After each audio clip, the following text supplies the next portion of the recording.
After an important away point at Brentford, we take on the Tractor Boys with their first ever visit to the London Stadium. The team who are unbeaten in their last 5 fixtures, I believe, after a tough opening to their Premier League campaign. They've got a good few draws under their belts and they're only a point behind us in the league. So this is a big, big game. As much as it's, for us, a winnable one, they're going to be looking at the formula we've been in and the fact that we haven't got a home win yet and get a fancy their chances. Joining me today on tonight's big match preview is Dan. How you doing, mate? Yeah, mate, doing good. Looking forward to this game, and everything you've said there, and I've spoken to this match about with a few people, and when I've said I don't care, we have to win this game. They're like, oh well, Ipswich, they're on a good run. All of that, their form, everything you've just said, I don't care. I don't care. Win this match. It's win or nothing. Like, we haven't had a home win, and we can all say, oh, we've faced Man City, Chelsea, Villa at home. So, that's the reason we haven't got a win. But if we can't sit there and say we should be beating Ipswich at home, who can we say that we should be beating at home? Like, this is a must win. I know you talked about the Brentford game, you and Ryan. Is that a must win? We got the draw. Yeah. This win. I do not care. No excuses, Mate, listen, I'm with you. We were talking, me and Ryan, on the preview for the Brentford game, that getting 4 points from our next 2 fixtures is key. Is needed to happen. And look, it sounds really disrespectful for Ipswich because they are, as I said, they're on a good run of picking up. They've picked up points. Like you said, we sit there and say we've had a tough start to the season. They opened the season against Liverpool, then took on Manchester City, and have also played Aston Villa. Two sides that absolutely tonked us, and Villa beat us. All right, it was a closer game, but this is what I'm saying. This isn't a easy win by any means, but I do think it's a must win. Going into this international break, Spurs round the corner after that. You've got to be looking at picking up 3 points here, but Ipswich are going to be the same. They're going to be looking at this thinking, West Ham 8-1 at the London Stadium this season, in the league anyway. They're a bit up and down. They don't play particularly well for a whole 90 minutes. This is a game they can go and get their first win. And, for me, I'm with you, mate. Win at all costs. This is a must-win game. Yeah. And this is the thing. Lopetegui's foundation is very rocky at the moment.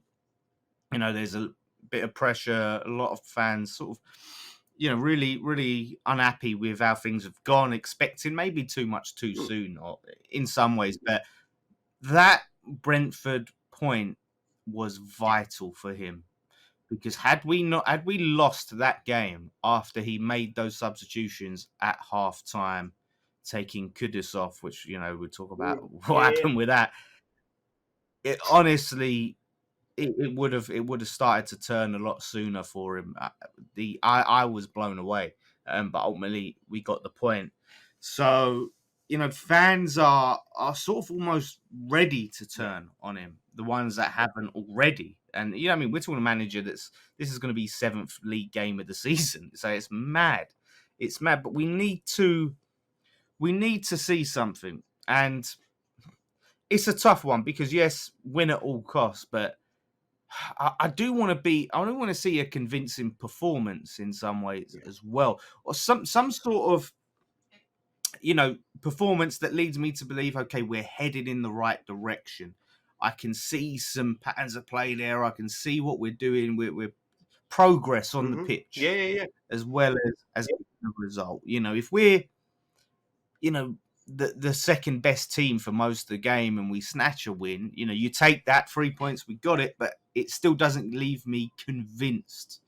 And I don't think it does a lot to convince fans that, okay, Lopetegui, there's something there, we're moving somewhere. Yeah, mate, I'm with you. When you look at the performances we've seen this season, they haven't really been inspiring performances. Even the games we won, with the Palace game, right? Yeah, we won the game and probably in a way probably deserved to win the game, but we could have found ourselves a couple of goals down in that fixture. The Bournemouth victory in the cup, we didn't play particularly well, and that had 0-0 written all over it until we nicked that late goal. And I'm with you. We're not seeing a difference to last season. Okay, maybe we are. We got 20% more possession than what we had last season against certain sides, but we're still not doing enough with the ball when we've got the ball. Whereas last season, especially at the start of the season, when the little time we did have the ball, we did a lot with it. You look back at the wins against Chelsea, the wins against Brighton. I think them games we had 20 something percent possession, but when we had the ball, we looked effective, we looked dangerous. At the moment, we don't. You look back at the Chelsea game. Every time Chelsea come forward, you thought they're going to score. They're going to score. When we went forward, we didn't look like scoring.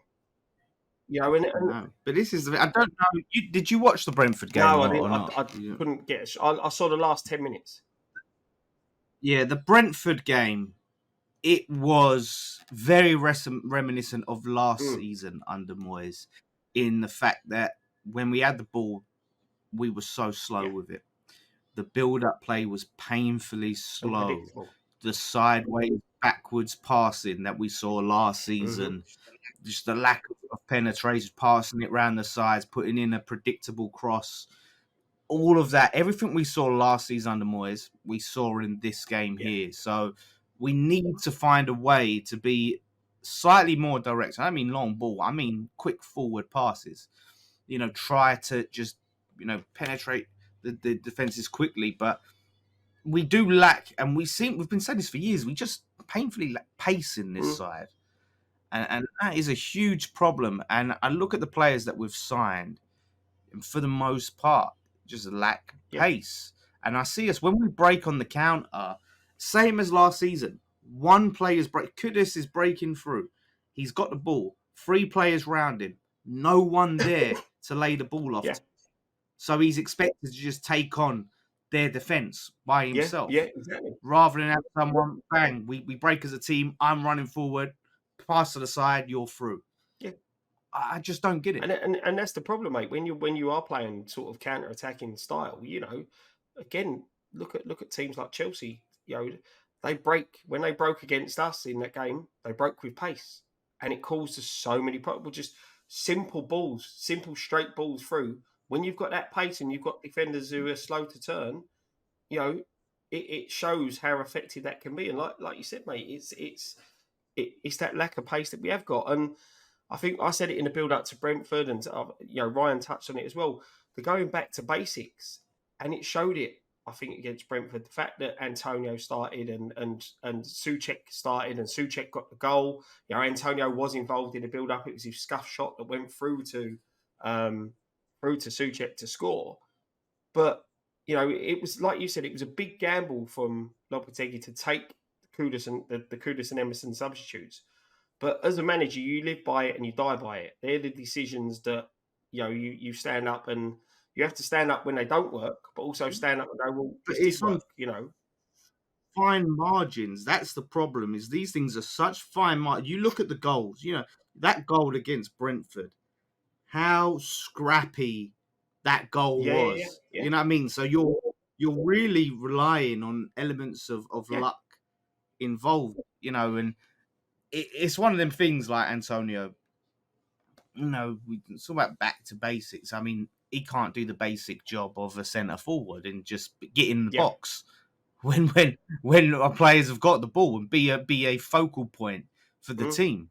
The guy just is never there. He's just drifting out wide all the yeah, time, and that's a massive problem. Because I think I mentioned this on post match pint. There was that instance. He's got the ball. He's so deep. He's got the ball. Emerson's out wide. Passes it to Emerson. Emerson's getting ready to cross. Does he run straight into the box to get on the end of it? No. He runs to where Emerson is and stands there while Emerson puts a cross in. and Why? exactly, and that's the non-natural centre forward of him, and I think you'll see that you saw it with players like Skamaka, and you'll see that's probably with Fulkrug as well. Is that when they give players like Emerson the ball in wide positions, their first fault is to get into the box. And that's just that natural goal scoring instinct that I don't feel that Antonio has. And the problem for me is that when you look at the team and getting the best team without Fulkrug because of his injury, Danny Ings can't lead the line. You know, that's proven time and time again he can't lead the line. So Antonio is our only option because Bowen didn't play particularly well when he played up there, and you know with Kudus coming off and the falling out, so to speak, with the gaffer at half time, which I think is a storm in a teacup, to be honest, because these sort of things happen all the time. It happens on Saturday and Sunday league football, and it happens all the way up to the top flight of football. Yeah.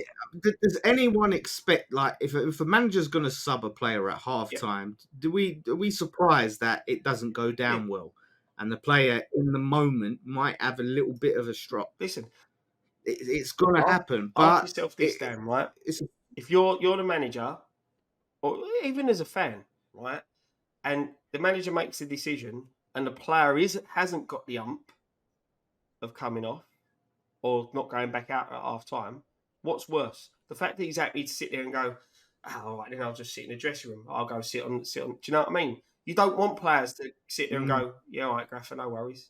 Do you know what I mean? You want them to be upset coming off. You saw Paquetá when he come off, he's shaking his head. You know, whether that's for the substitution or whether he's not right with the way he's playing and not happy in his own game. You know, that's the thing. But you want to see, the only time you want to see a player happy to come off the pitch is when you're winning 3 or 4-0 and we're seeing a young kid come on. Yeah. You know, that's it. People are trying to suggest that, oh, that's it. You know, it's Kudus or Lopetegui. Like Lopetegui's pushing, like, you know, he's pushing out Kudus, and now Kudus. He was seen at the Arsenal game last night, and people are all jumping to conclusions. He's obviously there to support Thomas Partey, who's his countryman and teammate. But people are like, that's it. He's trying to join Arsenal. You know, it's just ridiculous. He may support Arsenal. At the end of the day, if he plays for West Ham, he hasn't got to support West Ham.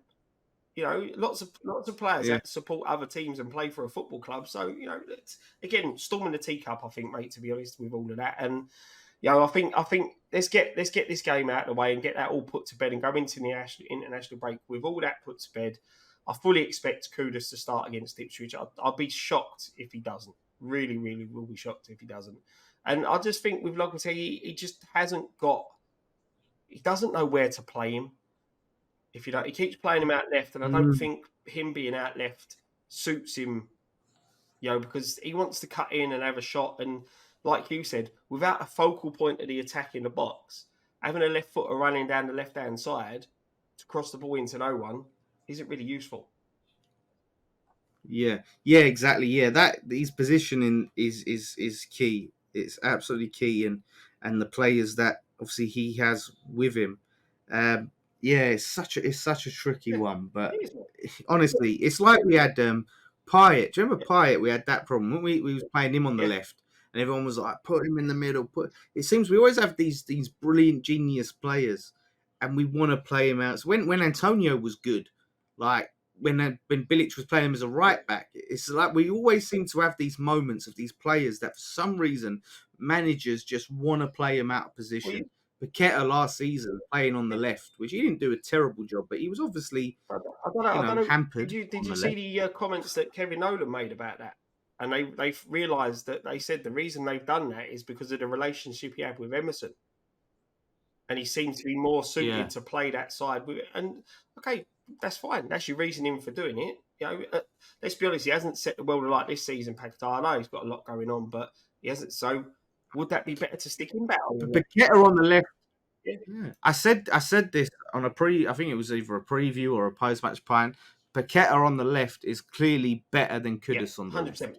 If I had to pick one player and we have to play one player, Paqueta on the left. It works. He's got that understanding with Emerson. When we played Paqueta last season, the best period we had last season was Paqueta on the left, Kudus on the right, Bowen up top.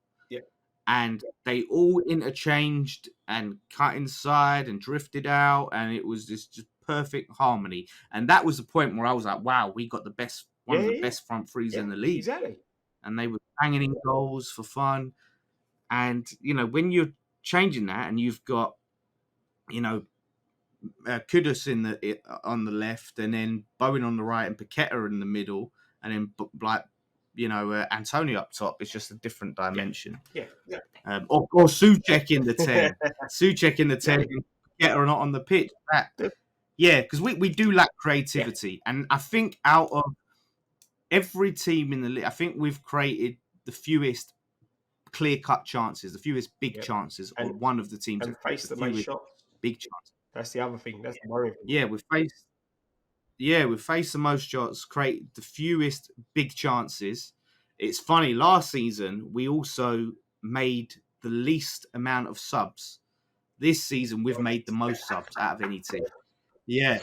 So it's crazy. I had someone try and suggest it was because Lopetegui has more players. And it's like, well, that was by design. Exactly. Moyes likes to work with a small squad. He was given nearly £500 million to build that squad. He chose to build a small Yep. squad. So it's not like he was hard done by and he would have made all these subs if he only had the players. They're just different managers, and you see that Lopetegui will change a player at 37 minutes. But yeah, I think that's the key one for me is the lack of chances. You know, the lack of clear Mm-hmm. cut. Because even though we had more shots, I think we had like 19 shots against Brentford, and more than they did. Just the lack of just real clear cut Yeah. chances that you feel like, oh, we're going to Yeah. score here. Like, And that's the thing, mate. You know, we I think at one point we had 12 shots and only hit the target once. You know, that's not acceptable. yeah, That's the thing. yeah. So Yeah, that's the big issue. It's sort of just are in this position. Oh, fuck it. Let me just go. Let me just yeah, hit and hope it yeah, hit the target. Not looking up. Not looking at the goal. Just and it's just going yeah, wide, and that's the problem. So, but that's out of the lack of chances. Because if you've got a clear cut chance, you're in a better position to have that yep, shot. Whereas because you're not in a good position, but you're near the pit, it's just like, oh fuck it, I'm here. Let me just have a shot. Let exactly. me just. That's all it is. Yeah, I'll just have a yeah, go because we're not creating the clear chance for them to have a serious shot yeah. on goal. That's it, mate. So That's it. But the thing is, when he's got go on, to. mate. Sorry, go on. No, I just said he has to find a way to Yeah, fix that. exactly. Exactly. So when we're looking at starting 11s, I'll do mine first because I know you've got to sit and have a think of yours because you didn't pre-plan. No. So for me, again, it's a tricky one because I said I don't think Paquetá's having the best of seasons this season. I know, we were just saying there about the lack of creativity. He does do that, but I just don't know. Just something doesn't seem right for him. So for me, I'm going to go for same back four: Wan-Bissaka, Tadibo, Kilman, and Emerson with Ariola in goal. I'm going to say Souček and Alvarez to come back in as the midfield two. And then I'm going to stick with Antonio up top, put Kudus in the 10, Bowen on the right, and then Somerville on the left. Because I think Somerville is. I feel sorry for the guy. I think he's been one of. Kudus is really Wait, bright. who in the 10? Sorry? Sorry? Who did you say in the 10? Kudus Who in the did you 10. say? Oh, okay, yeah, Oh, Kudus the in the front. 10. So Yeah. Somerville left, Kudus 10, Bowen right, Antonio up top. Yeah, I think Yeah. take Paquetá out, let him get his head sorted, and bring him on as an impact sub in this game because I think Kudus has to start. And I feel, as I said, I feel sorry for Somerville because he's been one of our brightest sparks this season. And, I don't want him to be a scapegoat like Ben Rama was at times under Moyes. So I just hope that, he deserves a start in this game. He would have played against Ipswich last season in the Championship. So let's see what he can do in this game. Yeah. Okay, I've got so pretty much same back Yep. line. Emerson, Kilman, Tadibo, who I'm really liking Tadibo. What I'm seeing from him, I think he's going to get better and better. Wan-Bissaka, right back. And then Mavropanos, by the way, at right back. Not bad. It looked right from the Not bad. highlights I saw. Decent, so that's an option. But Wan-Bissaka starts. Alvarez, and this will shock no one, not Souček. Yeah, I love Souček as a bloke. I love him as a person. People think I hate him. I absolutely love him. I wish he was better. I wish he was this brilliant player. Like I really do. And he has his uses, but it's off the bench for me. So Carlos Soler next to Alvarez, and I think I'm liking what I'm seeing of Soler. Still not setting the world alight, but I'm seeing some signs, some good signs there. From what I'm seeing, he does. He's growing into the side. I think. Yeah. No, fully agreed. Same with you. Somerville has to come in. There's no reason he should have been dropped. Very harsh. He's been one of our bright sparks. So a left winger on the left. Imagine that. We'll put him there. Paqueta in the 10. Kudus on the right. And Bowen up top. Bowen, and even though Bowen's not been great up top, he's not been great on the right. He's not been great anywhere. But this is the last chance I'm giving him to have a good performance before I maybe next week come and say it's time to drop him. Fair enough. We need a captain's performance from Jared Bowen. This is huge, and it's one of those that if he's up top or he's on the right, it's just. He just doesn't seem himself, and I don't think it's a positional thing. I don't think it's positional. I don't know if it's a confidence thing. I don't know if it's a fitness thing, because he was away at the Euros, or just trying to get in sync with what the manager wants him to do. So him as someone as well, like he loves the shot and he's great at it. He's great at shooting and getting into position. So we need to get the ball to his feet in good positions, good areas. It's also that fluidity that we were talking about earlier between him, Paquetá, and Kudus. With how you were lining up with Bowen up top, Kudus right, and Paquetá in the 10. It gives you that opportunity for them to sort of interchange. I wouldn't move Somerville, swap him about, because I think he does look a good threat going down that left, but it gives the opportunity for them three to interchange. Paquetá going as the false 9 at times, and Kudus coming inside, and Bowen drifting out wide. So long as they're on the same wavelength together, there's no reason why that couldn't work. Yeah. And the thing is, Antonio has confirmed so far for me against Liverpool and against Brentford that what we were saying was correct, that he is a good option off the bench. Yeah. Because Liverpool, honestly, he was quality against Liverpool off the bench. Honestly, mate. Really calls them. Yeah, and the thing is, when you look ahead to the Spurs game, the way Spurs play and the high line that they keep, for me, Antonio's going to be a key part in that game as well. So, he's got a role to play in this squad. He really has got a role to play in this squad. But before we wrap it up, mate, what's going for your score predictions? Score prediction. Right. 3-1 West Ham. Let's have it. This has to be the time. Listen, I've got no justification for predicting that we would score 3 goals in one game other than we need to. It's time to have a dominant performance. We've got to put a team to the sword this time. Mate. The mad thing is, that was going to be my score prediction as well. So as you've gone for that, I'm going to go for a more nervy 2-1 win. I don't think we'll keep a clean sheet, which we'll score, but I think we will win this one, and we need to pick up these 3 points.